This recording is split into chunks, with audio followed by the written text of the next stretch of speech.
Now at 5, protesters gathering outside Nipsco's headquarters as bills keep going up. Hundreds of federal officers are being pulled out of Minneapolis and taking their lives. Big day for Chicago State University. For the first time ever, it's signing day for their football team. Thanks for joining us at 5.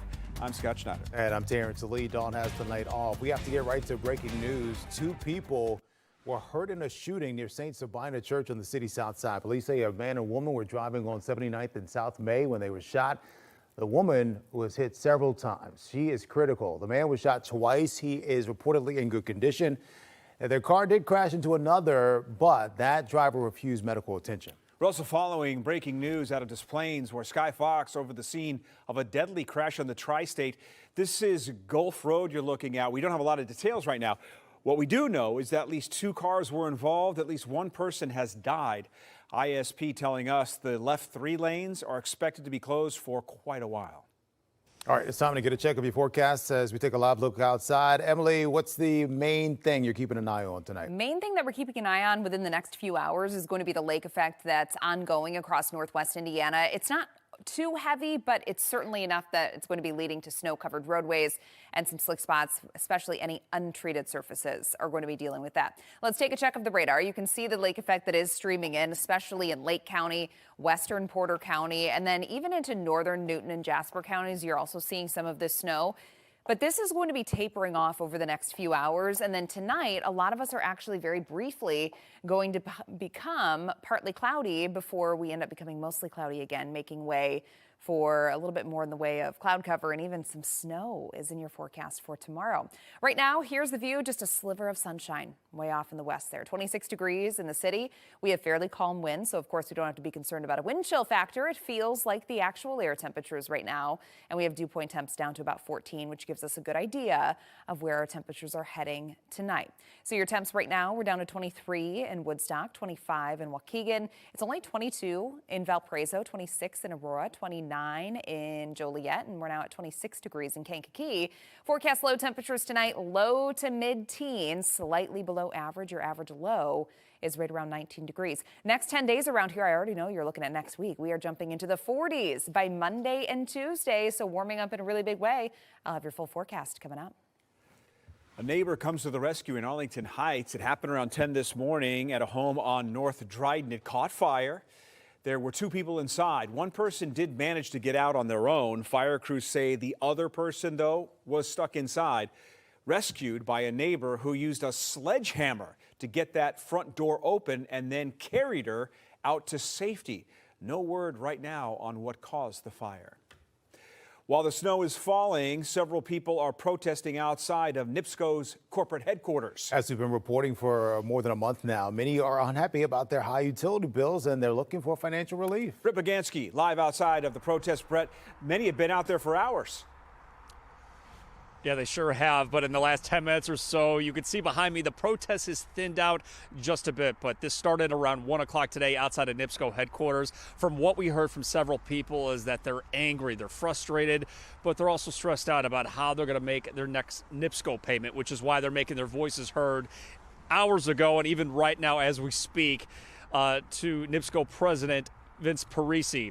But earlier today, this morning in Indianapolis, there was a hearing involving Nipsco and the discrepancies involving their billing practices. This is from the Indiana Utility Regulatory Commission, and this was involving the automated gas meters. We kept talking about that here on Fox Chicago, and the company allegedly giving no explanation to their customers for why there were these billing discrepancies and why this was happening. So several of our viewers in Northwest Indiana have sent us their Nipsco bills over the last few weeks, where they're reporting that their electric and gas bills have doubled or even tripled over the last year. And 2 men I just spoke with earlier tonight told me they feel like many of their state lawmakers are voting against their best interests and they are choosing billion-dollar corporations over them. What is your message to state lawmakers when they see this? My message to state lawmakers is, just like the midterms coming around, you are not safe. You are not safe. We remember what you did. We remember your name. We know if you're a Democrat or Republican. We know who you are, and you will be held accountable. We fought back against that. We got direct elections for international officers. And now we had a stand-up strike in 2023 where we actually won back a lot of the things that were given away. We need to take that same approach to state government so that we can get rid of the corporate capture of our institution. You just heard from that man from Highland, Indiana, who has been inspired over these last few months to run for state office. He's from Highland, Indiana. But as far as a response from Nipsco, I once again reached out to the company about what's been happening outside of here, as well as a request for an on-camera interview with Vince Parisi, the company's president. I still haven't heard back from them, but we also heard from protesters earlier today that if Nipsco doesn't significantly drop the prices of their electric and gas bills, they said there are going to be more protests, and they're certainly planning to vote people out of office who voted against their best interests, is certainly what we heard earlier today at the protest. But for now, we are live in Maryville tonight. Brett Pagansky, Fox Chicago. There is tonight a $10,000 reward for information on a deadly shooting on the near West Side. It happened yesterday afternoon outside of the White Castle on West Roosevelt, where police say 3 men were in a vehicle when 3 men approached them and shot them. During the shooting, the car caught fire. 2 of the men in the vehicle were killed. One has been identified as Lydell Harton. He was 48. Anybody with information can reach out to the Cook County Crime Stoppers. 2 teens facing charges tonight after they told police they planned an overnight heist at the State Street Macy's. So this is a hand-drawn map. Cook County Sheriff's Police found it after the teens admitted to hiding out inside that store past closing time Sunday night. Employees recognized them Monday morning from surveillance video showing them stealing merchandise, including sunglasses, cologne, and clothing.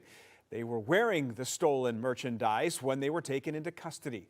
Police were able to recover some of that merchandise. Galewood residents are taking matters into their own hands, holding a meeting about the future of the former Mars Candy Factory. This is the story we first brought you Monday, and tonight pushback is growing over a housing proposal. Casey Cronus has the latest. Casey? Longtime Galewood residents want to see the 20-acre site transform into a community hub, but a developer has proposed nearly 500 housing units, something neighbors fear will cause overcrowding. The old Mars plant, situated along Oak Park Avenue between the Metro tracks and Armitage Avenue, is facing a new future. We've obtained renderings of what the developer, McCaffrey Interests, is proposing. The plans call for 150 senior living units, 197 apartment units, and 132 townhome units. My thoughts is where are you going to put all these people with the schools that are around here, and then the new development that's going up on North Avenue in Harlem. Ray Centeno has lived across the street from the factory for roughly 30 years. His birthday falls on Halloween and says the holiday has brought about some of his favorite memories, as thousands lined up for full-sized candy bars each October. While he is relieved the Spanish Revival-style structure is protected by landmark status, he says more housing is not ideal and shares what he feels could benefit the community. My preference, which I have brought up to several of the meetings which I have attended, is mostly important is like an ambulance house south of the track here, due to the amount of residents that live within the area of Oak Park, Harlem Avenue, in North Avenue, and Dickens Street. A lot of times my wife and I would be sitting out here in the front, or she'd be doing her plannings, and there's a big commercial type train going by, and ambulance was called, or fire department, and they get stuck right there in the train tracks, and I'm talking for 10, 15, 20 minutes. Do you want to be getting ill or have your house in fire and the fire department can't get through? Other neighbors are recommending a state-of-the-art library or sports complex for local youth. Alderman Chris Taliaferro tells us he plans to send a representative to the neighborhood meeting, but cannot be in attendance as his own monthly meeting will be running at the same time. He previously told us plans for the site are not set in stone. Tonight's meeting runs from 6 to 8 p.m. here at the Redeemer Church. Neighbors plan to come together and brainstorm a proposal of their own. We've once again reached out to Mars Wrigley and McCaffrey Interests for comment, but have not yet heard back. Reporting in Galewood, Casey Cronus, Fox Chicago. Indiana Governor Mike Braun has ordered flags to be at half-staff throughout the state to honor longtime Congressman Lee Hamilton. He reportedly died earlier today at his home in Bloomington. He served Southern Indiana for 17 terms. His tenure lasted from the mid-1960s to the late 1900s. Hamilton was at the forefront of congressional opposition to the 1991 Persian Gulf War waged by President George H.W. Bush and helped oversee investigations of the September 11 terrorist attacks. In 2015, President Barack Obama presented him with the Presidential Medal of Freedom. He was 94.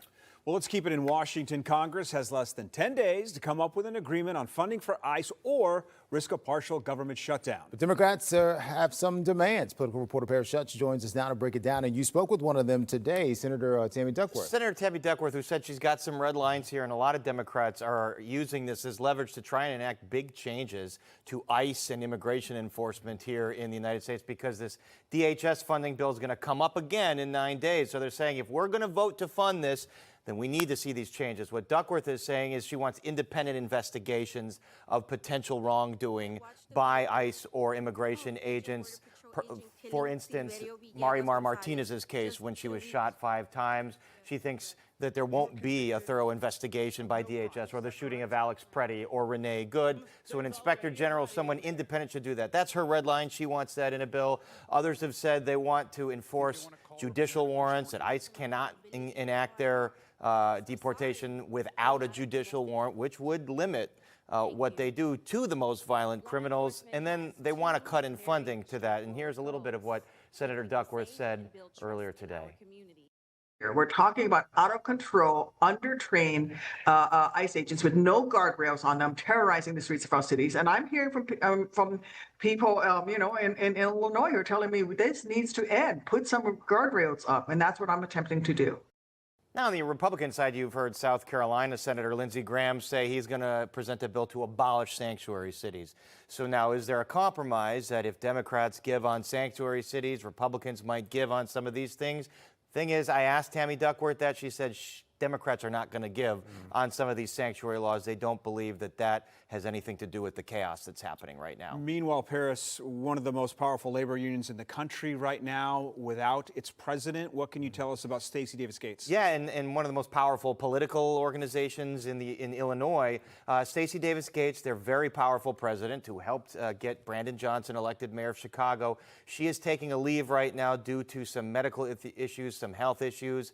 She, as of today, is no longer the president of the CTO. In the interim, it will be Jackson Potter, the VP. In fact, we did get a statement from CTU earlier today basically saying that VP Jackson Potter will serve as the vice president, or as the president of the union right now, as Davis Gates steps down to take care of some health issues. CTU heavily involved in politics, heavily involved in the search for a new CPS superintendent, and then some scrutiny about some of their audits and some of their financials.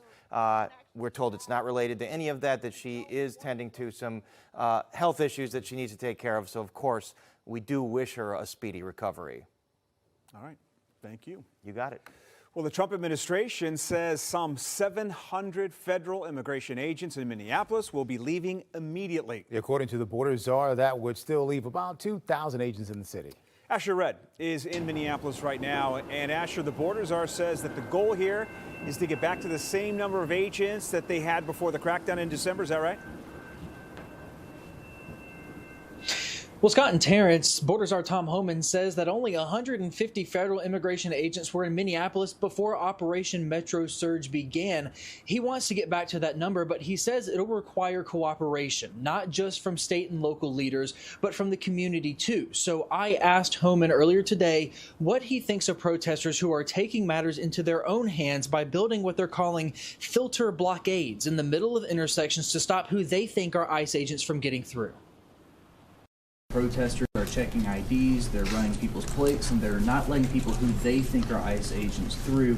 But we've seen Minneapolis Police Department roll by and ask these protesters, are they doing okay, and they let these things stay up for extended periods of time. What do you make of MPD's lack of action on this matter? When I was away to where the roadblock shifts, I called the chief of police, and he went and disbanded them after I got off the phone with him. He has promised to take enforcement action. It's illegal. You can't do that. And again, a message to those folks, what are you doing? You really think you can stop an ICE and CBP from doing the job? It's a joke. Only people you're hurting is your own community who wants to go and get groceries, pick up the dry cleaning, or go to work, whatever. You're just hindering them. Stop. Stop. And we saw some of these filter blockades over the weekend. Protesters were directing traffic, turning a four-way traffic light intersection to a traffic circle. In Minneapolis, you need a permit to block a street. We even watched Minneapolis police officers driving through these checkpoints, asking protesters if they were doing okay.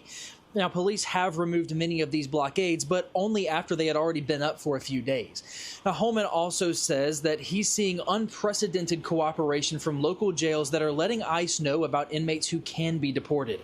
But he stressed that the feds are not asking jails to hold inmates past their release time so ICE can come and pick them up. Minneapolis Mayor Jacob Frey tells me the partial drawdown is a step in the right direction, but he wants the federal immigration crackdown in his city to end for good. Minnesota Governor Tim Walz shares a similar opinion on X, saying, quote, Operation Metro Surge is not making Minnesota safer. Today's announcement is a step in the right direction, but we need a faster and larger drawdown of forces, state-led investigations into the killings of Alex Preddy and Renee Good, and an end to the campaign of retribution. Now, Homan also spoke about the new policy that requires all federal immigration agents in Minneapolis to wear body cameras. He says that policy will be expanded nationwide once DHS can get the funding for it. Back to you. All right, thank you for that report. Still ahead of the news at 5, we're checking in with our partners at TMZ as the search for Savannah Guthrie's mom, Nancy, reaches day 4. And just 2 days after celebrating their grand opening, a restaurant in Chicago is dealing with a burglary. Come on back.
Welcome back. The investigation into the disappearance of Today Show host Savannah Guthrie's mother, Nancy, is now in day 4. Authorities say they do not have a suspect right now. Now, we spoke with our partners at TMZ yesterday about that alleged ransom note they received.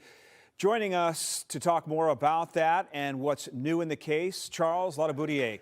Charles, always a pleasure to see you. For our viewers who didn't realize, this is a little unusual for a media outlet to receive a ransom note. Can you just let the folks at home know how it came into your possession and what was on that note?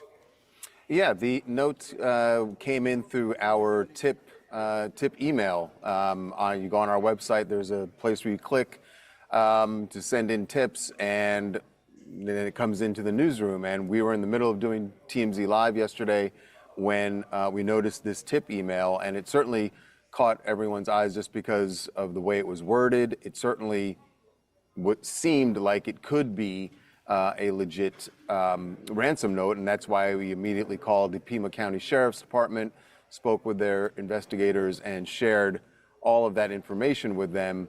And you know, as far as what we've reported about it, we didn't want to give away too many details in there because we do believe that, you know, that's stuff, a lot of that are things that the police want to vet first, and we don't know if any of it is actually legit, except to say that the reason we thought it was a ransom note is because there was a request for money, a demand for money in Bitcoin, and that they included a Bitcoin address where the money should be sent. We were able to, you know, to check it and see that it is a legitimate Bitcoin address, which certainly was more alarming to us when we saw it, and that's why we passed that along. I have to say, the sheriff told us that they would be taking this very seriously, and they told the public that they would be chasing down any leads they could find. They took it seriously enough that they then informed the FBI about it. We got a call here in our newsroom late yesterday afternoon from the FBI. We spoke with one of their agents, as well as a Pima County Sheriff's detective was also on the line, and we shared whatever information we have about that email and where it came from.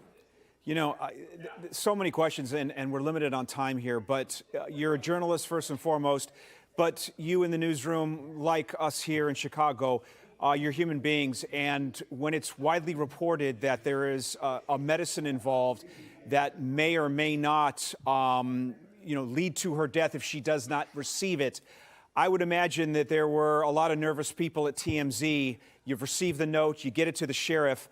Have you heard anything from law enforcement with regard to the possibility that, maybe she's gotten the medication? Do we know anything about her condition? This is, after all, day 4. Yeah, obviously every hour that goes by, the concern for Nancy Guthrie increases. And the only thing I can tell you is, look, we shared our information with law enforcement. They were grateful. They said thank you. And that's really it. It's not like they're going to let us know anything more about their investigation. They're clearly trying to vet this and see if it is actually legit. I did see the sheriff this morning on the Today Show saying that it is his belief at this point that Nancy is still alive. I can't tell you if he's saying that just because he really believes that due to some evidence they've seen, or if that is just him being hopeful. Obviously, everyone is hoping that that's based on evidence they have, because it's hard to tell here. I think a lot of times people look at this and they say, well, they're not really doing anything because they're not telling us. Right. We know that law enforcement is working very hard on this, and they may have a lot more information than they're letting on to the public. Well, and to that point, any news tonight about any persons of interest or suspects in the case? We actually just in the last 10 minutes saw a statement from the Sheriff's Department saying while they want the public's help, they don't want a lot of these theories that are floating around on the internet or unverified reports where people are mentioning possible suspects. They said, to be very clear, we have no suspect, we have no persons of interest at this point, and they are still going over all the evidence and waiting for some forensic results, hoping that that is going to lead to a suspect or persons of interest. All right, we'll leave it there. Charles Ladaboudier with TMZ. Thanks so much for updating us on the story. Absolutely. The White House has been back and forth on President Trump's plans to federalize national elections. He wants them to be taken over by Republicans in some 15 Democratic-run areas and then nationalized. On Tuesday, the press secretary tried to walk back what Trump said, explaining that the president was referring to the SAVE Act, which would mandate voter ID in nationwide elections. But just hours later, the president doubled down, claiming he doesn't understand why the feds don't already control the polls. If a state can't run an election, I think the people behind me should do something about it. Because, if you think about it, a state is an agent for the federal government in elections. Well, immediately those comments were condemned by Dems on Capitol Hill. They pointed out the Constitution mandates states run elections. not the federal government. Mail-in ballots will begin shipping out tomorrow ahead of the primary election. The Cook County Clerk's Office is warning voters of a major change. On December 24th, the U.S. Postal Service changed how it processes postmarks. So instead of stamping letters and packages the day they are dropped off, postmarks will now be applied at large processing facilities. This means it could take days before a postmark is applied. Now, this is important because things like tax returns, health insurance appeals, and yes, a mail-in ballot could miss critical deadlines. While this change has been described as minor, its impact on elections could be anything but. In Illinois, vote-by-mail ballots must be postmarked by Election Day and received within 14 days in order to be counted. Under this new policy, voters who do everything right, who mail their ballot in, or even days before Election Day, could still see their ballot postmarked too late and therefore not be counted. Now, voters can take advantage of 55 secure mail-in ballot drop-off boxes. They will be available across the county beginning March the 2nd, the first day of early voting. Those boxes will remain open until 7 p.m. on Election Day. The Supreme Court is allowing the state of California to use a new voter-approved congressional map that favors Democrats in this year's elections.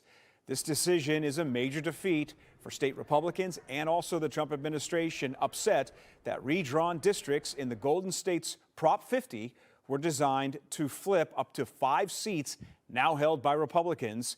Control of Congress is on the line in the upcoming midterms. The redistricting battle was spurred by President Trump and Texas Republicans who redrew the Lone Star State to become more Republican-friendly. Several Texas Democrats were hiding out here in Illinois to avoid a vote on those maps.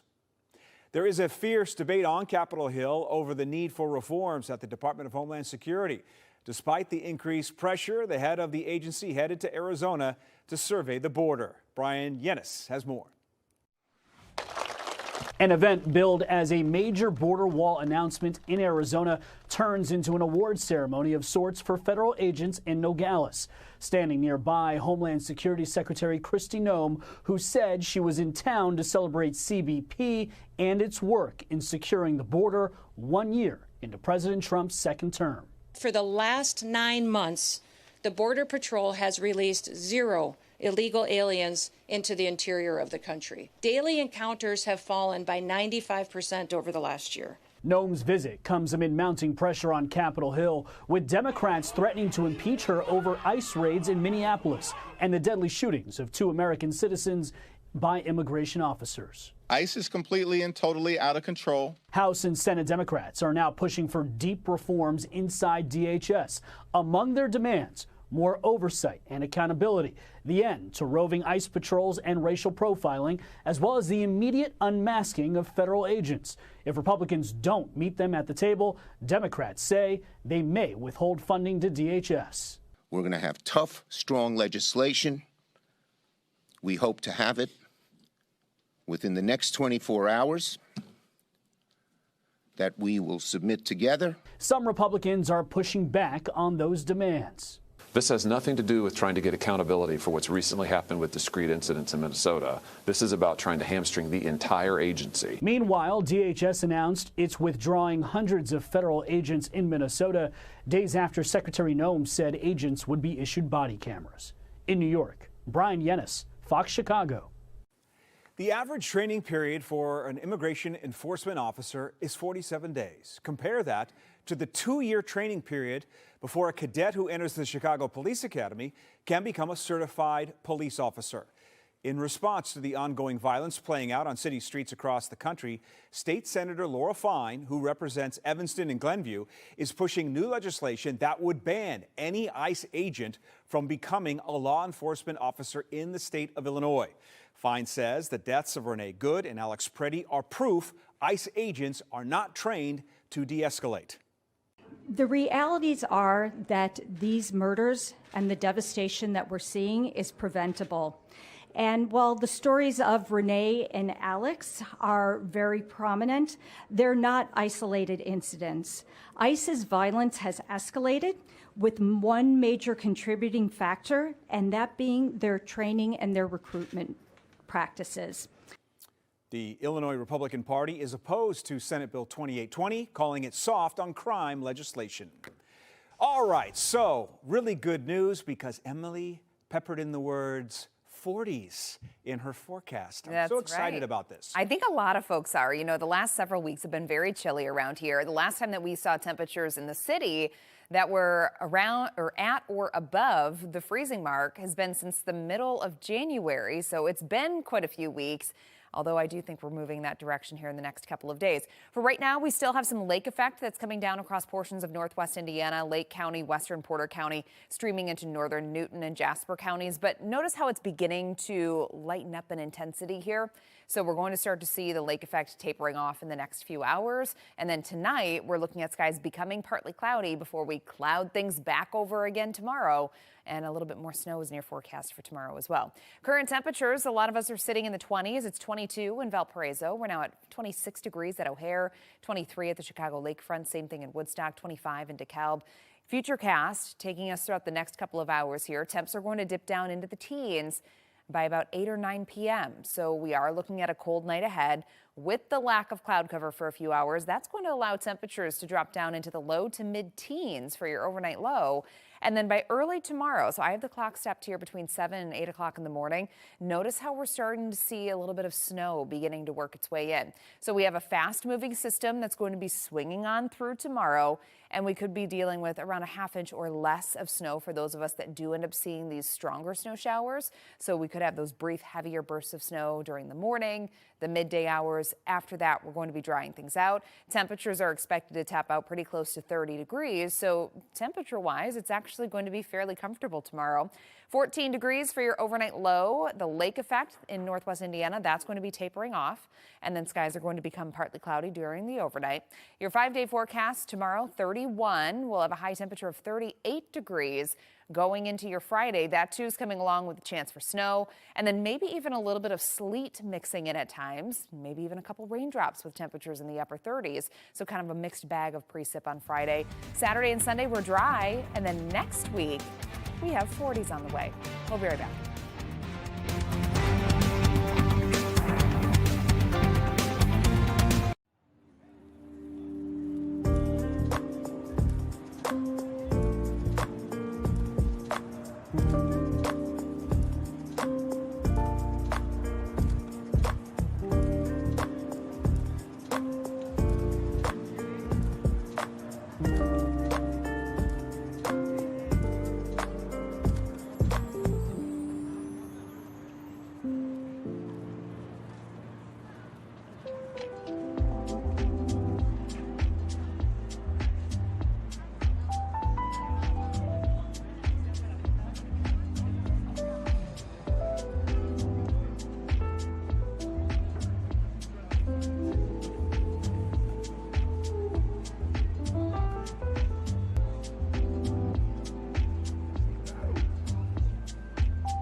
The man convicted of attempting to kill President Trump has been sentenced to life in prison. Ryan Ruth was found guilty last year of trying to assassinate Trump at the West Palm Beach golf course back in 2024. His defense asked for 27 years, but the judge said he intended to kill Trump It would have done so if it hadn't been for Secret Service and an agent who disrupted the plot. On top of life without parole, he was given a 7-year sentence for one of his gun convictions. The axe is falling at one of our nation's most respected newspapers, the Washington Post, laying off a third of its staff. As part of the cuts, the Post will be closing its sports department and books department and making major cutbacks in the number of journalists it currently has overseas. The Post executive editor says these cuts are difficult but needed for the paper to grow and thrive. What would you do if this happened to you? A woman in Pennsylvania found herself stuck inside a car wash for nearly an hour. The system malfunctioned, clearly. The doors wouldn't open. She said she started recording everything just in case her car was damaged or worse, she was hurt. A video shows her pressing emergency buttons, banging on the doors, trying to get anyone's attention with no response. Eventually, police and the owner arrived and got her out. The owner apologized, gave her gift cards, says the whole thing is just one wild story she'll never forget. Let's go to California. A couple set up what you're looking at. This is one of those barn owl boxes, cameras to naturally control the rats. They ended up attracting a worldwide audience following the owls' daily lives. Barney and Betty live inside the box that was built in 2020. There's cameras outside and inside where egg hatchlings are followed by fans. Over the years, 32 eggs have hatched. Right now, it looks like Betty is getting ready to lay yet another batch. An interesting moment in Colorado. A suspect makes a surprising offer after being chased by police. Here's what he asked officers after being caught. Okay, guys, you got me. Can I buy you dinner? Can I buy you dinner? Yeah, that's what he just did. He invited officers to dinner. The department later said we were flattered by the invitation, but the suspect already had a dinner date at jail. Well, the Southside Irish Parade is a little more than a month away. Mark your calendars. Sunday, March the 15th, the 48th annual. This year's Grand Marshal, the Tunnel to Towers Foundation. This is a nonprofit born out of the tragedy of 9/11. New York firefighter Stephen Siller died while responding to the terrorist attack. The Tunnel to Towers Foundation makes this promise. If you are a member of our first responder community, or if you're a member of our military, and you kiss your children goodbye in the morning, and you don't make it home from your shift, Tunnel to Towers Foundation will provide your family with a mortgage-free home. Over the past 25 years, the foundation has provided more than 1,700 mortgage-free homes to Gold Star and fallen first responder families across the nation, including former Chicago police officer Carlos Yanez Jr., critically wounded in the August 2021 shooting that left his partner, Ella French, dead. The principal at Charles W. Earl STEM Elementary School got quite the surprise today. Take a look. It's my pleasure to announce on behalf of the 7,000 school leaders that make up the IPA that your principal, Miss Regina Latimer Lake, someone who works tirelessly and dedicates herself to do what is best for you, your teachers, and your entire learning community, has been selected as the Illinois, and when I say Illinois, I mean the whole state, okay? That's right. She has been selected as the Illinois Elementary Principal of the Year. I love being here. I love our school. I wouldn't want to be at any other space. I wouldn't want to serve in any other school but this school and this community. This community matters to me. Every single person is here. You all matter to me. And I just feel so blessed and just overwhelmed. I don't think I've ever been this overwhelmed before in my life. She has dedicated more than 20 years to serving Chicago Public Schools. She started her career as a teacher. Her son was there today to share how much Mom means to him and the community. I know you lose sleep over this job. I know that there are nights you forget to eat because you're thinking about a student, a teacher, a family, or a decision you have to make the next day.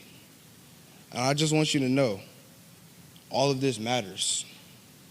All of this sacrifice is going to a great cause. I've seen students stop you and just say thank you. I've seen the respect people have to you. Even when you don't realize it, you're not just leading a school, you're changing lives. So today, I just want to give you your flowers. Thank you for being an incredible principal. Thank you for being a leader, but most importantly, thank you for being my mom.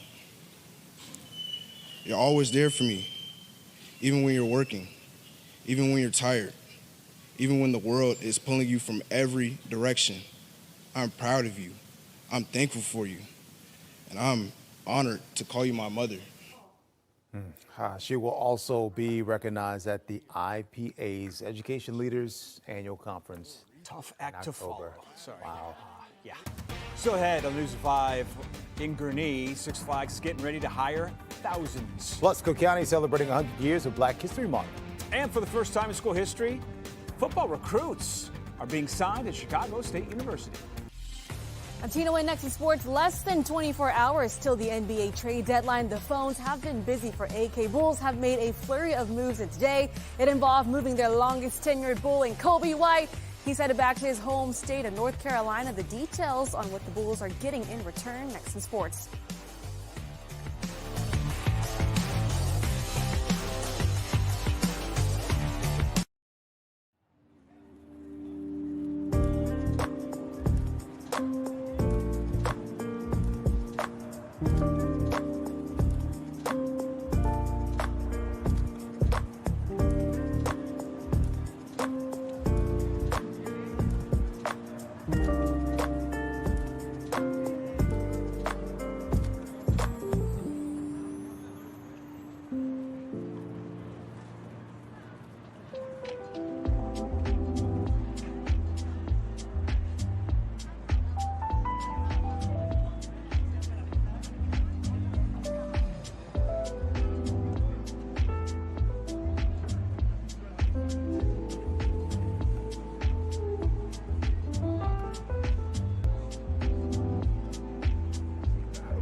This year marks 100 years of Black History Month. We'll tell you how Cook County is looking back at the past and ahead to the future. All right, we just got to get through tomorrow, and then we should finally be back above freezing. First, the local restaurant just celebrated their grand opening 48 hours ago. Yeah, but when they got there this morning, the door was swinging open because a burglar knocked it off the hinges. Yeah, the founders say it's already a tough industry in situations like this, only make it harder to stay afloat. Tia Ewing is here to tell us more about what happened. Tia? Well, a lot happened, and hopefully this will put a spotlight really on this restaurant and bring in some customers because they are back open despite what happened. While most of us were sleeping at 4:30 this morning, this burglar was on the prowl. Only open for 2 days. Soul Vibe Signature in Chicago's River North neighborhood says the burglar had the nerve to have really expensive taste. Now, this is the surveillance video inside the restaurant in the 400 block of North Wells. You see the burglar making his way through the restaurant. He had a huge knife, a kitchen knife, right in his hands. He used it to cut the cords for the surveillance system, but cameras still captured his every move. He also used the knife to get away with $500 from the cash registers. He took knives and he just bam through everything, took out the cash drawers, the money, he took liquor. He went through the liquors and chose the liquors that he wanted, you know, like Don Julio, like the expensive liquors. He didn't just, we're sitting here talking about a picky thief. And it didn't stop there. The owners say the suspect cut through locks, security systems, and wiring, damaging the restaurant's computer and point of sale systems. After doing some digging, they believe the same person may have targeted another nearby restaurant at a similar time a few months ago. But despite the setback, the owners say they are determined to reopen as quickly as possible and continue serving the community with the love, laughter, and some really amazing soul food. It's going to cost us roughly anywhere from like $1,000 to $2,000 to get everything back up and running.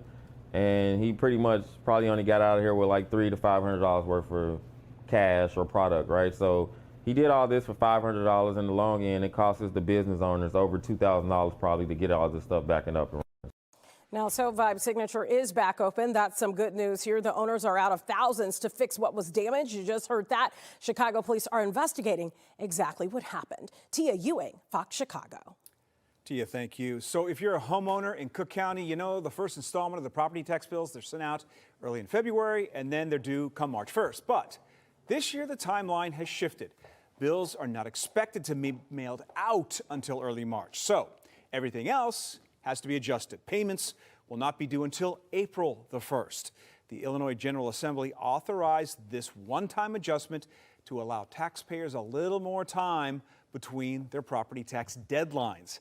Last year's second installment bills were also delayed. Cook County says it is trying to modernize its technology, the system-level issues that slowed the billing process by nearly 4 months. All right, some good news here. Six Flags Great America getting ready to hire a whole lot of people. There are some 3,000 listings for the park's 50th anniversary. All positions are on the table. That means rides, foods, drinks, retail, EMT, even security. Pay starts at $15 an hour. And by the way, you get to get into the park for free. We've got all the information if you want to apply on our website. Six Flags 2026 season opens April the 25th. Cook County is kicking off its Black History Month celebrations. This year's theme is a century of Black history commemorations. It honors contributions and leadership and legacy of Black communities across Cook County. Usually board meetings begin with a land acknowledgement, but today board president Tony Breckenwinkle started with a labor acknowledgement. We acknowledge that Cook County was built through the stolen labor of enslaved Africans and their descendants, whose forced work, suffering, and resistance shaped the economy and infrastructure we benefit from today. 2026 marks 100 years of national recognition of Black history. It started as Negro History Week in 1926, created by Carter G. Woodson at the Wabash YMCA in Bronzeville. The University of Chicago alum believed learning Black history was essential to learning American history. It was expanded to Black History Month that we all know today in 1976. This milestone reminds us of something fundamental, that Black history has always been American history, even when it was excluded from textbooks, classrooms, and public narratives. Over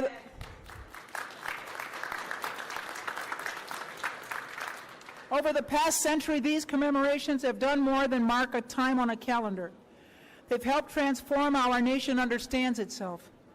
They've elevated stories once ignored, centered on voices once silenced, and affirmed the truth that Black contributions are fundamental to the progress of this country.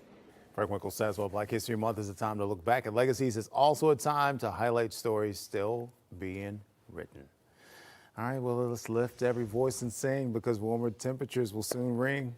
Ooh. Look at that. Look at that. Poetic. Yeah, there you go. That was quick. Did it make sense? Yeah, sure Okay, did. cool. I won't sing the forecast, though. No? Absolutely will not do that to I'll everybody. hype you up, though. You would? Yeah. Yeah. Yes. Well, we have much warmer air that is going to be moving in. Yes, later on this week, especially on Friday, when your highs are going to be in the upper 30s, but then we're going to have a little bit of a setback just in time for the weekend. Your highs today, we ended up topping out in the 20s and 30s, made it to 27 degrees at O'Hare. Same thing in Gary, hit 26 in Rensselaer, 27 at O'Hare, 31 degrees in Aurora, 28 in Joliet, only 25 degrees was the high temperature in Waukegan, although we did hit 30 in Woodstock. So your temperatures right now, we've dropped just a couple of degrees. A lot of us now are sitting in the 20s. It's 22 degrees in Valparaiso, down to 21 at the Chicago Lakefront. Same thing in Woodstock, 24 in DeKalb, 26 in Morris. We're now at 25 in Chicago Heights, and it's 23 degrees in Merrillville. Here's where we're headed. So tomorrow we're expected to be in the lower 30s. I'm going with a high of 31, so not quite at that freezing mark for O'Hare tomorrow. I think we're going to be very close, though. The last time that we actually had temperatures at or above freezing, though, in the city of Chicago was back in mid-January, so it's been several weeks. Regardless, we're moving in the right direction. Upper 30s expected for your highs by Friday. Setback going into Saturday. We're going back down to the mid-20s, but it's going to be very short-lived. We're back up to near the freezing mark on Sunday. And then by Monday, I know your eyes are already looking at that. 44 degrees is the forecast high temperature for Monday, and I think it gets even warmer going into your Tuesday. So this is your temperature outlook from February 10th through the 14th. That is Tuesday through Saturday of next week. And you can see we're strongly favored to see above average conditions next week. There's a couple models that are trying to bring temperatures into the 50s for some portions of the Chicagoland area. So that'll be something to watch. But at this point, I'm playing it a little bit safer just because of that snowpack, because of that frozen ground that we have. I'm going with high temperatures in the 40s for the majority of next week. The radar, zooming things in. We've been dealing with some lake effect, especially across Lake County, Western Porter, and then into northern, extreme northern Newton and Jasper counties.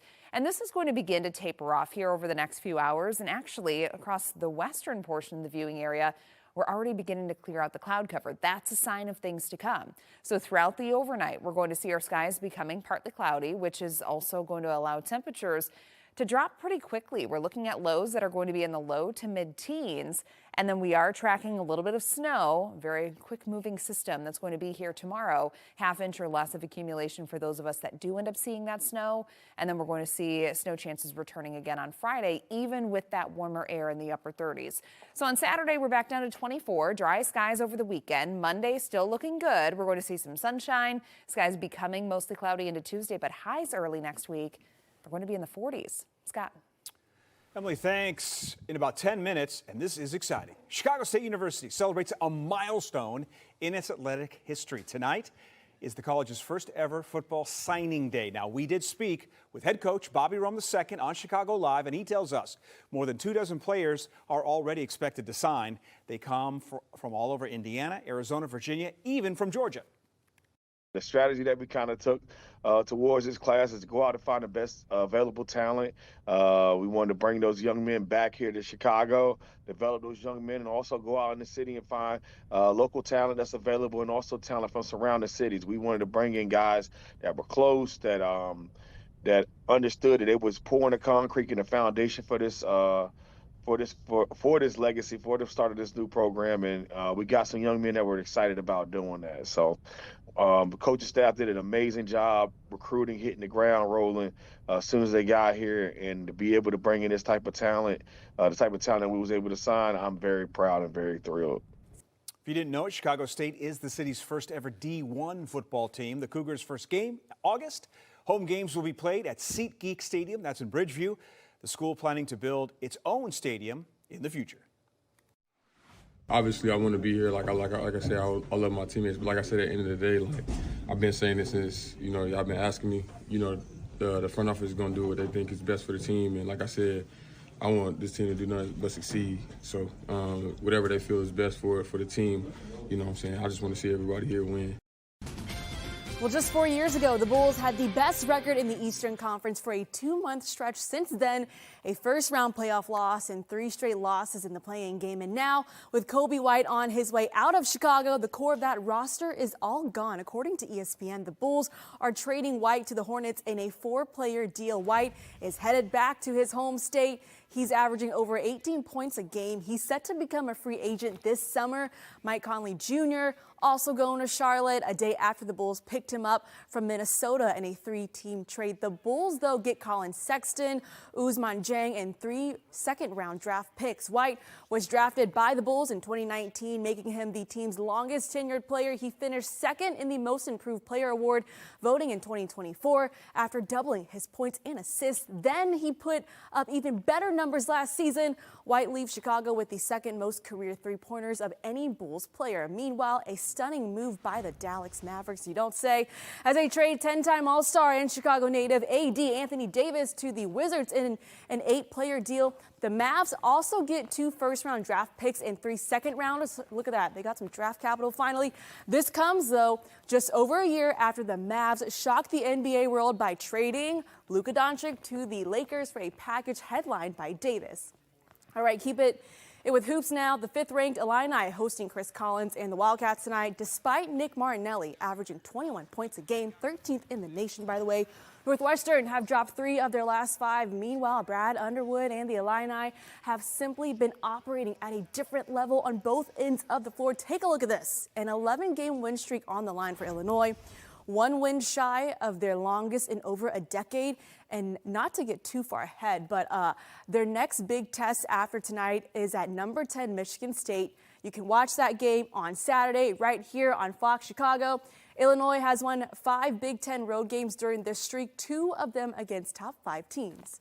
Meanwhile, Northwestern football officially introduced Chip Kelly as offensive coordinator today. Kelly was fired by the Raiders midway through the 2025 season, but has a reputation as one of the most innovative offensive coaches in college football. He'll look to bring that approach to a Wildcats team that went 7-6 with a bowl appearance. Excited about moving into a new stadium, excited about, an up-and-coming team, and I think the landscape of college football has changed, as everybody knows. So, it's a chance to start with a really good program with really good people, and that's what it was about. I wanted to be around really good people, and everything that I've experienced since I've been there has kind of really made me feel that was the right decision because there are really, really good people here.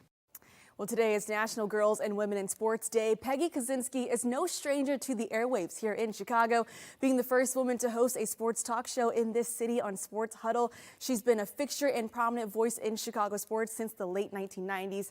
She's been covering her hometown team, the Bears, for years. We got the chance to speak with her earlier today and gather her thoughts on the Bears. Here's what she had to say, though, about Ben Johnson.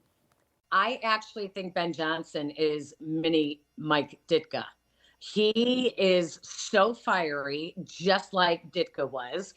He can challenge you at the podium, just like Ditka did. He can charm you at the podium, just like Ditka did. And quite frankly, he doesn't really give a crap what anyone thinks of anything he says or what he does, just like Ditka did. I truly think one of the reasons why the fans really love Ben Johnson is because they have been begging the McCaskies to hire someone like Mike Ditka for so many years, but on the offensive side of the ball, and lo and behold, they found him. All right, plenty more from our conversation with Peggy Kaczynski coming up on a special National Girls and Women in Sports Day edition of Chicago Sports Tonight, plus how a former Northwestern women's basketball player is creating a space dedicated to growing women's sports. We head to Wrigleyville to check it out. Coming up at 6 on Fox Local, and then at 9:30 right here on Fox Chicago. Scott and Terrence, back to you guys. All right, Tina, thank you for that, and thank you for joining us at 5. Now you can stream us on your smart TV with Fox Local. We are on all the streaming platforms. Family Feud is next. We'll see you back here for the news at 9.